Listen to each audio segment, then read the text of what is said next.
You're listening to Two Bobs, conversations on the art of creative entrepreneurship with David C. Baker and Blair Enns.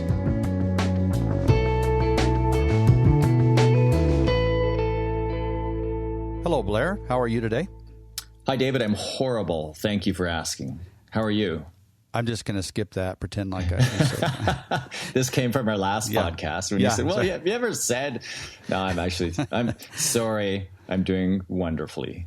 Well, today you are being interviewed and we're hooking you up to one of those lie detector machines. Oh, right on. Because the topic is say what you think. And so if at any point you are not saying what you're thinking, there's going to be this zap that goes off. But first of all, a little bit of trivia to start. Do you know that the person who invented the lie detector is the same person who invented the character Wonder Woman? Really? Really? Who's that? Marston. William Marston. Oh, really? Wow. Same guy who did most of the research behind modern personality profiles. Yeah. Wow, I had no idea. Isn't that interesting? I was going to tell an interesting, funny anecdote about... You tell it, and I'll tell you if it's interesting. Go ahead. Well, it's so interesting, I don't think I can tell it. It's about how friends of mine in a high-security profession taught another friend who wanted to get into that profession how to beat the lie detector test to get around some certain things. So I'm not going to tell that story. Okay. Now, it never happened. It never happened, right? Now, isn't there a movie, though, called, do you remember the movie that had something about, was it Liar, Liar?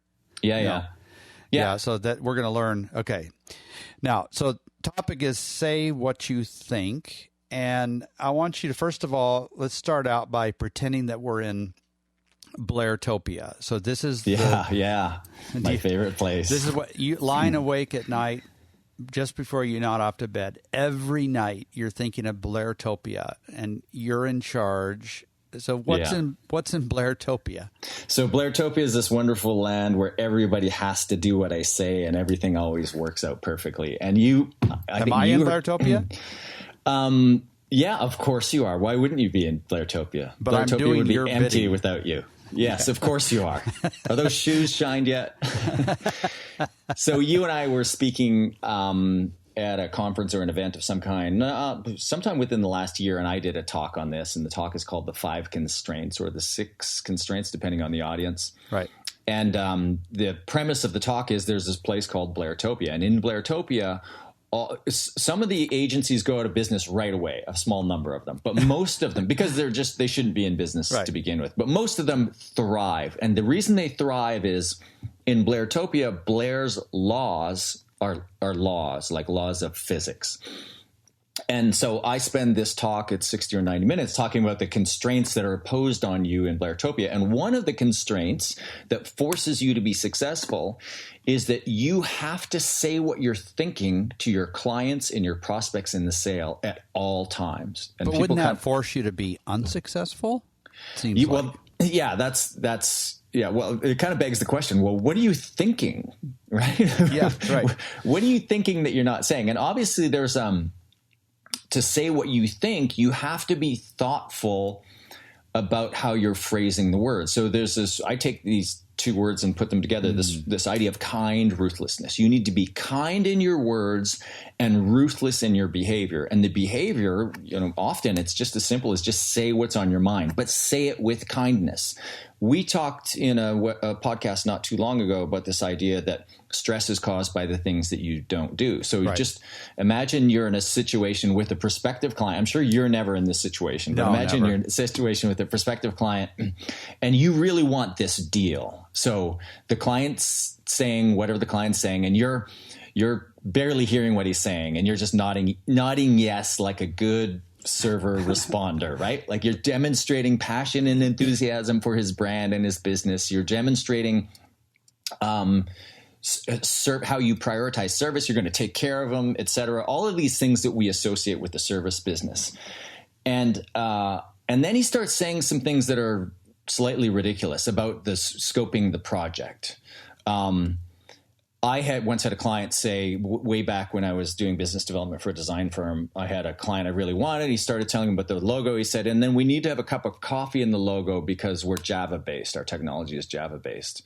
And, in a moment like that, where it doesn't have to be as absurd as that, so many people who are conditioned to be yes men or yes women in the sale will nod and will not say what they're thinking. But if you think that's a ridiculous idea, you should stop right there and say, that's a ridiculous idea. You just wouldn't say it the way that I said it. So you will be far more successful if you say what's on your mind. And in particular, I'm talking about the objections that come up, the concerns. Client asks you to do something that you think isn't in the client's best interest, or it's not the best way to go about hiring a firm like yours. Anything, whatever thought is in your mind about, I don't think that's the right thing to do. I don't think you need that. That's not something I'm willing to do. All those things, you stop and I guarantee you, well, maybe not guarantee because some people can make this go horribly wrong. But generally speaking, you are better off if you can stop and say what you're thinking. And the key is, we talk again, the stress builds up and resentment builds up that you might unleash later when the gap between the stimulus and the response gets too big. So the client says something ridiculous and you smile and nod. Meanwhile, you're thinking, well, that's silly. And then he says something even more ridiculous and you kind of smile, nod a little bit less enthusiastic, and you just let him go and things build and build and build. And at some point, you've waited so long, you've got to say, listen, I think you might be insane, or whatever the objection is, right? It comes bursting out, and at that point, it's even harder to be kind, right? Because you've waited so long. Yeah, all the resentment builds up that you're not kind. So these really wonderful people to work with on a daily basis, whether it's a salesperson or a colleague, et cetera, wonderful, wonderful, wonderful, wonderful, snap. Right? They snap because the gap between the stimulus and the response, what they really, the stupid thing and the thing that they wanted to say in response, it just built up and built up and built up. So the key to saying what you think is kind ruthlessness, is you say it early and you say it with kindness. And if you wait, if you defer, if you let it build up, it's going to be harder and harder to do the right thing with kind language. Yeah. So, and you write a few phrases out when you were talking about this earlier, the kinds of things that you might say if you go ahead and say them right when they occur to you. Like, I'll just read a few of them here for you. We're really just the filler, your third bit in this process, aren't we? Or that's not enough money, or that's not enough time. Who are the other firms under consideration? What criteria are you using to make the decision, and so on? Now, some of these you could say just like that with the right inflection in your voice, right? Some of these, like, could you imagine saying with any inflection, like, we're really just the filler, your third bit in this process, aren't we?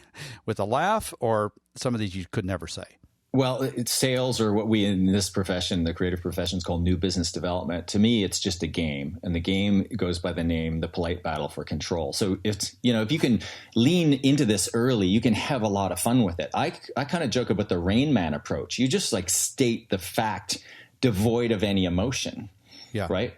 We're really just the filler, your third bit in the process, right? And then if you can pause and not fill the gap with, I mean, like, all of a sudden they're desperate to fill that pregnant pause with something. All right. So you've got some hints, and let's get into them. You've got 3 hints that I'd like you to expand on a little bit. And the first one is 3 stars and a wish. And the idea, I gather, is that you commit to saying 3 positive things before you deliver the bad news. I mean, okay, so talk a little bit about that. Yeah, so we'll go over 3 different ways that might help you learn to be kind of kindly ruthless and say what you're thinking. So this one came from I'm in Canada, and our big sport that everybody gets all their knickers in a knot about is hockey. So there's a lot of leadership around hockey here because we take it so seriously. A lot of leadership training for coaches, et cetera. So this was brought to me by one of my colleagues, one of my team members who's actively involved in minor hockey in the part of the world we live in. and I was coaching at the time, and she gave me this tool called 3 Stars and a Wish. So if you're going to critique a player or a team member or a client or a prospective client in this situation, the idea is you say 3 positive things, and then you frame what you would like them to do or what you think they should do as a wish. So, one that I love to role play is like you get an RFP, because in Win Without Pitching Land, which is a part of Blairtopia, or maybe Blairtopia is part of Win Without Pitching Land. I'd like to see your map. It's like in your map, Caslow, BC is the very center. That's lat long 0, and everything else measures out from there. Yeah. Yeah. So in Win Without Pitching Land, we're often talking about, when like derailing an RFP. So when an RFP comes in, and the first thing you do, this is like, it's a game, it's a puzzle, it's like a Rubik's Cube. You're trying to like solve this. The challenge is, how do you win this piece of business without going through the RFP? How do you derail the RFP and still win the business? So you could say, and sometimes there's a time and place just for saying, like, we don't respond to RFPs. But the language I favor is we don't typically respond to RFPs. And then, as you mimed already, that uncomfortable pause, you just wait and just lean into the uncomfortable silence. But another way to do it, if you're a little bit too nervous about that, or for whatever reason, is you could say, you could employ the 3 stars and a wish approach. You could say, hey, number one, thank you very much for thinking about us on this project. I really appreciate that. Number 2, I think my people could get really excited about this project. It kind of ticks all of the boxes for us, right? So there's the 2nd star. The 3rd one is, it really looks like you've done a lot of work here. So congratulations on this, on putting this RFP together. So there's 3 stars. Thank you so much for thinking about us. We could get really excited about it. Congratulations on all the hard work that you've done on this. And now it's the wish.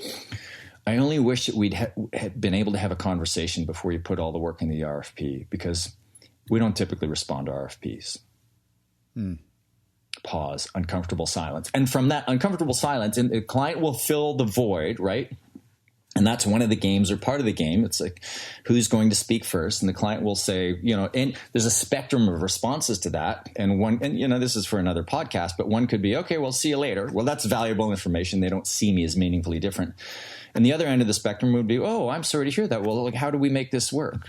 Right. But so if you're not up for the blunt approach, and me being kind of a low affiliation, living in the woods in the middle of the nowhere type person, I'm fairly comfortable with the more blunt approach, but I recognize that that's a personal thing and everybody's different. So for you to say what you think, if you're a high affiliation person, if you have this high need to look people in the eyes, and if you want to be friends with your clients, and you feel like the relationship comes before the deal, if you're that type of person, then I think the 3 stars and a wish approach would be really effective for you. Can you do this equally on the phone or video conference call or in person? Oh, yeah. It works on any of those. Yeah, you just start talking, and just 3 great things, and that is a striking tie. Whatever you come up with for 3 positive things to say. And have you seen the weather outside today?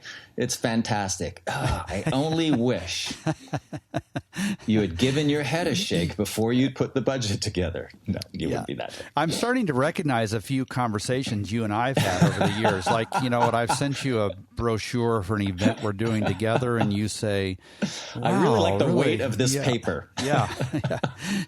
Okay, so that's the first one, 3 stars and a wish. The second one you're calling the sandwich, which is what?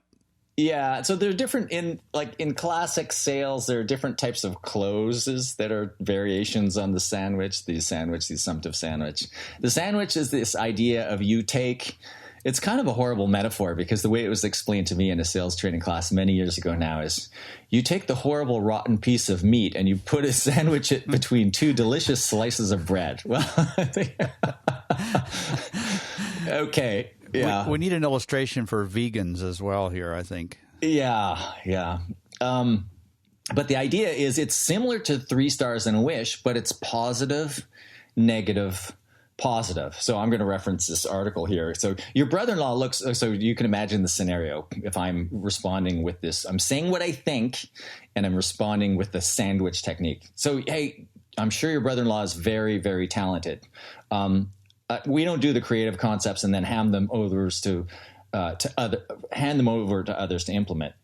But I'm happy to introduce him to other firms that might be better able to use his talent. So that might be a little bit obscure, but it's basically if you've got a client who's saying, hey, I've got a brother-in-law who could help you with X, right? So a close client saying, oh yeah, my brother-in-law just moved to town. He works in design or marketing or your space or whatever.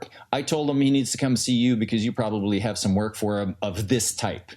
Right. And you would say, well, I'm sure your brother-in-law is very, very talented. We don't do this type of whatever, however you want to say what you're thinking.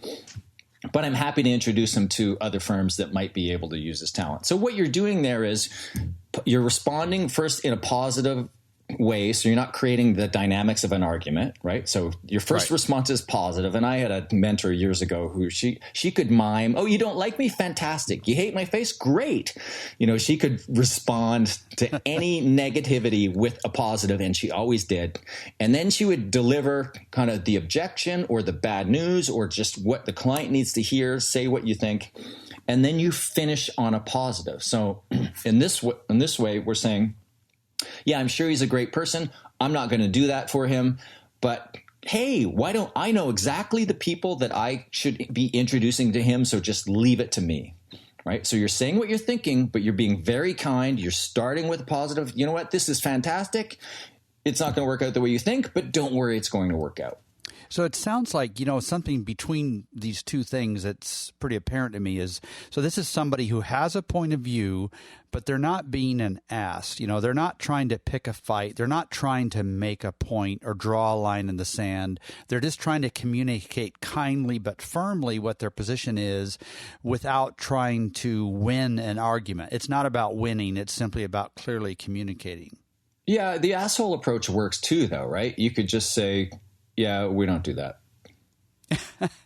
Somebody's going on about exciting engagement, et cetera, and I'm going to send you an RFP. Yeah, we don't respond to those. But aren't they going to want to work with somebody they like? Wouldn't that sort of rule out more possibility for them? That might explain why I have so few clients. Yeah. So when I say, and I say it a little bit tongue in cheek that the asshole approach, it's really, I go back, I think of it as the Rain Man approach, where it's just, you wouldn't, this autistic individual that Dustin Hoffman is playing in the movie The Rain Man, you wouldn't hold it against him. It's just because it's clear that there's just something about him that where he needs to say what's on his mind. Yeah. And some people are just really able to do this. And it's you and I were talking before we started recording about, well, how can some people do this? How can some people say exactly what they're thinking, deliver bad news, deliver an objection, and have the client go, oh, okay. And others just have it blow up in their face all the time. And maybe there's a couple of answers. One is, I don't want to say emotional intelligence, but emotional awareness. Some people just aren't completely tuned into the emotions of the other person, and therefore the appropriate kind of emotional package in which to deliver the information in that situation, right? We're all on a spectrum of being able to do that. And it's not about how good a person you are or how moral or how intelligent, even emotionally intelligent. That's not fair.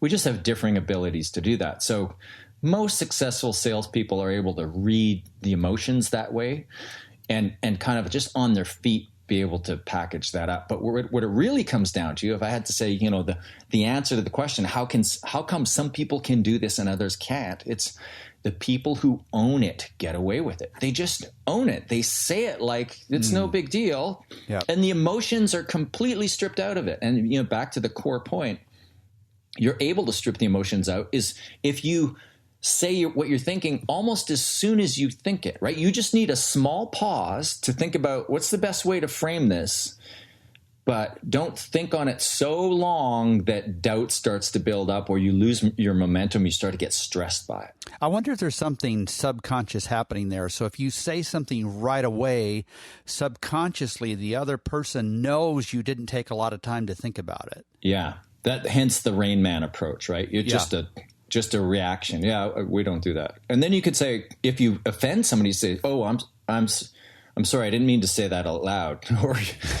you could just say, "I'm sorry, I hope you didn't take that wrong way. I was just kind of thinking out loud. I'm I'm running a little low on sleep, but we don't typically respond to RFPs or work with clients under this budget or work the way that you blah, blah, blah, or hire our clients' brothers-in-law, etc.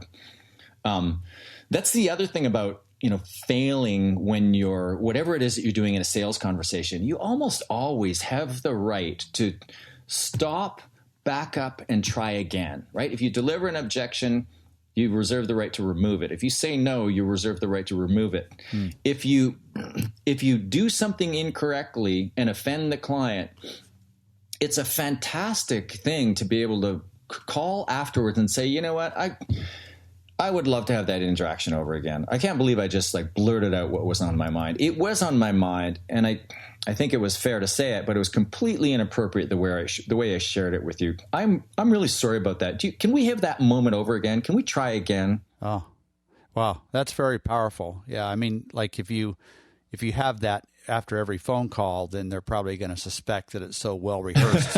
But that's really, really, really powerful. That's interesting. Let me get to the third one you have here. So the first one was about the 3+1, 3 stars and a wish. The second one was this sandwich thing where you're sandwiching one of the tougher comments between two things. The third you're calling the policy trump card. Talk about that.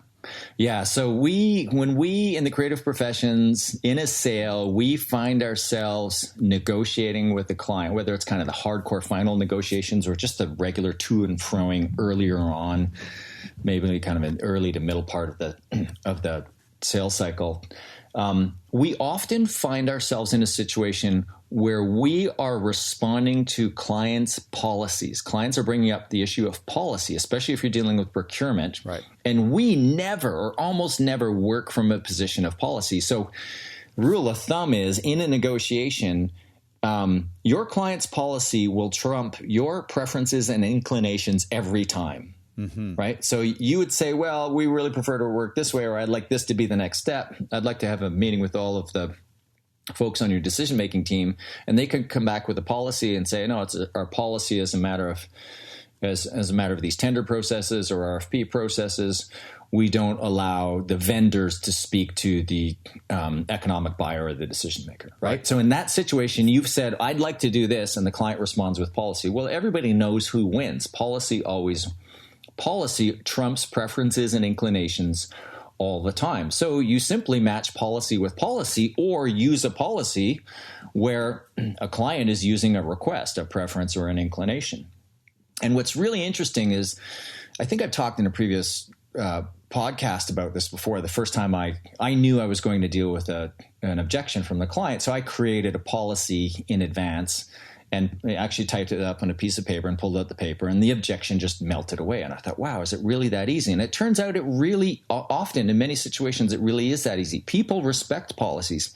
Even if you say, well, it's our policy that we don't respond to RFPs, or it's our policy that we don't, we're not going to invest in a sale or an opportunity before we can meet with the key decision makers, right? If you say that's our policy and then you stop right there, now, your client has to deal with policy. Now, if they don't care that you're involved or rejected because of it, you're about to learn that out. You're about to learn that. But if they have some interest in you being involved in the next step of the process, then it's incumbent on them to find a way to deal with your policy. Now, they might match a policy against your policy, and now you're at this.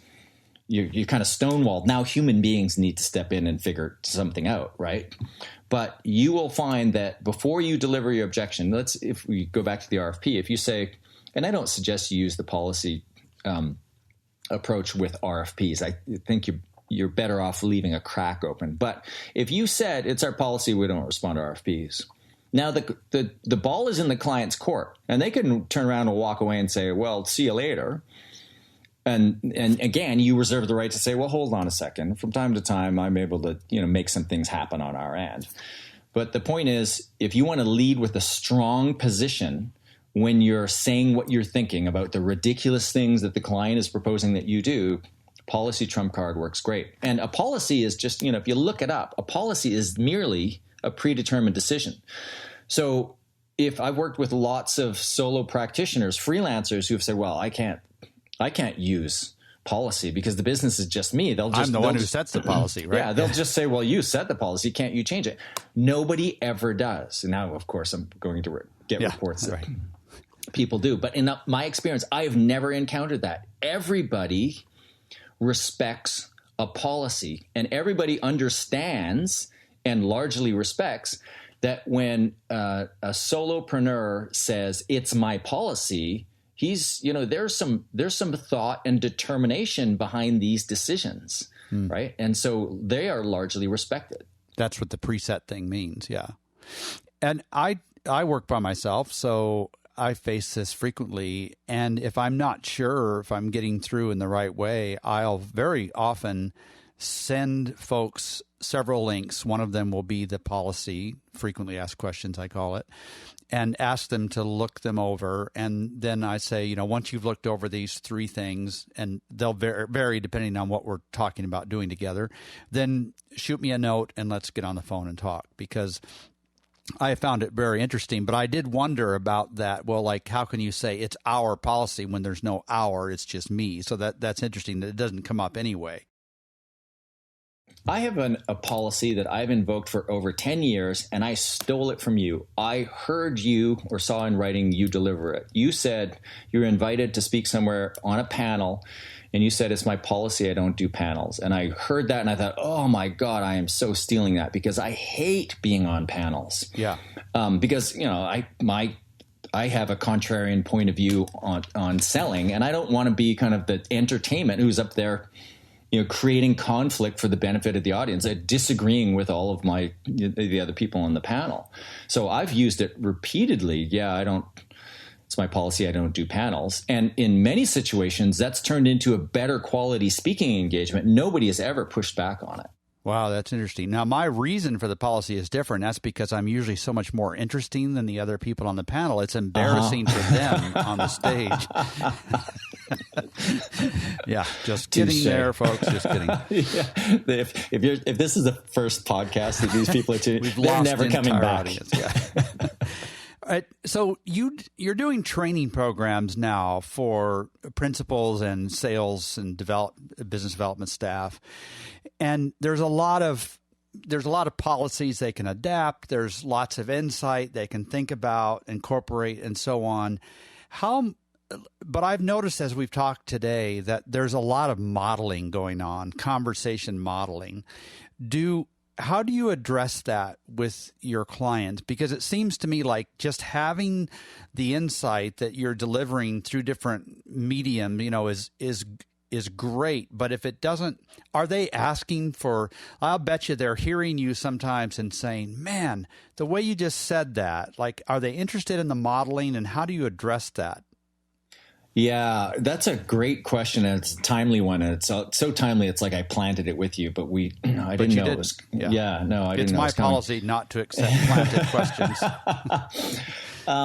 We do a fair amount of role playing in the classroom. So the training program is all distance based, and there's 2-hour classes that are led by our wonderful coaches. So there's a lot of those conversations are role played in the classrooms, and you can do there. We have self-directed versions where you don't have the access to those classrooms, and obviously it's a lot cheaper. But that's one of the things you're passing up on. So that's point number 1. Point number 2 is I recently had to write a post in our forum for all of our program participants, and it was titled something like "You be you, don't be me," because I recently, and I've encountered a situation, and I've seen it over the years, where people try to channel me, right? They'll listen to what I do, and they'll try to deliver it the same way I deliver it, and it doesn't work. People hang up on them. They're called an asshole by their clients, and they come back. My clients come back and say, well, that didn't work. That blew up. And sometimes it's the most innocuous things that will have people blow up. And so the point that I was trying to make in this blog post is, I'm a little bit, again, I'm I have low affiliation needs, so I have a low need to be liked, and I have high power needs. I have high need to be seen as the expert, need for authority and respect. So I'm a little bit of a hard ass. I'll err on the side of being willing to offend. I never want to offend somebody, but I'm willing to go close to the line. And as I've already modeled for you, if I feel like I go over the line, I'm pretty good at kind of retreating and backing up and saying, hey, I'm sorry, I didn't mean to offend you.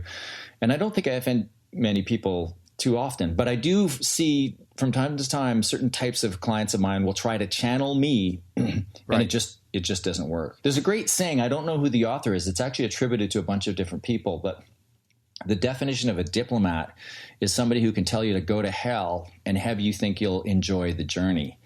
And I kind of try that on. I think, I'm not that good of a diplomat, but that's what I tend towards. Other people, if you're the opposite of me, if you have kind of low power needs and high affiliation needs, it's important for people to like you, then you're more inclined, or you should be looking at the 3 stars and a wish or the sandwich approach rather than the Rain Man approach or the more direct, this is now an explicit podcast, and the more direct asshole approach that I kind of sometimes model. So it's a great question, and people, certain types of people kind of get into trouble with that all the time. And it took me years to realize that it was going on. So we've been talking about how people need to really make this their own based on their personality and not just basically duplicate what they're hearing from somebody who might be different. But it seems like a really advanced level of applying this stuff would be to, on the fly, be able to read and adjust your conversation style based on the prospect that you're talking to, whether it's on the phone or in person or video or whatever it is. Still being yourself, but understanding that they will interpret things a little bit differently than somebody else might, and understanding like how to avoid some of those triggers which simply are unnecessary and will be confusing to the prospect because it'll just throw up this net that isn't necessary, right? So it'd be really interesting to talk about that at some point. Yeah, the muscle you want to build here is leaning into the dark places, or whenever you start to feel discomfort, ask yourself, okay, I'm feeling uncomfortable because the client just said something ridiculous. It's time to say what I think. That's the reflex that you want to build. And then before you blurt it out, you want to take, and then you want to think, okay, I need to get this out quickly. Let's just take a second or two and think about the best way to do this. I'm going to do 3 stars and a wish, or whatever the approach is. So that you need to be aware of, tuned into how you're feeling. Ooh, this doesn't feel good, what he just said. Right. I've just cringed, even though I have a fake smile still plastered on my face. I need to lean into this. So that's the muscle you need to build. And then over time, once you learn to develop that reflex, then it's just a matter of practice of the different approaches that are more suitable to you. You've got to take an approach that works for you. Don't try to channel me unless you think your personality is similar to mine. Well, this is great, Blair. Thank you so much, and we'll look forward to next week's podcast. Thank you, David. We'll talk to you then.